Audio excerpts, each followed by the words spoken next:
संतोष देशमुख हत्या प्रकरणी आज बीड जिल्हा विशेष न्यायालयामध्ये सुनावणी पार पडणार आहे। वाल्मिक कराडच्या संपत्ती जप्तीच्या अर्जावर आज निकाल येण्याची शक्यता आहे। सर्व आरोपींचे दोषमुक्ती अर्ज फेटाळलेले आहेत। कराडचा जामीन अर्जही यापूर्वीच फेटाळलेला आहे। कराड वगळता इतर आरोपी जामिनासाठी अर्ज करण्याची शक्यता आहे।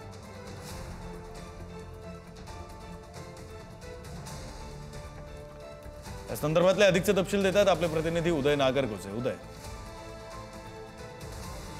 जर पाहिलं तर संतोष देशमुख यांची हत्या 9 डिसेंबर रोजी करण्यात आली होती। त्या प्रकरणाची सुनावणी सध्या बीडच्या विशेष मकोका न्यायालयामध्ये सुरू आहे आणि या संदर्भात आता प्रक्रिया जी आहे ती गतिमान झाल्याचं आपल्याला पाहायला मिळते। कारण आज वाल्मिक कराडच्या संपत्ती जप्तीबाबतचा जो अर्ज होता त्यावर निर्णय येण्याची शक्यता आहे।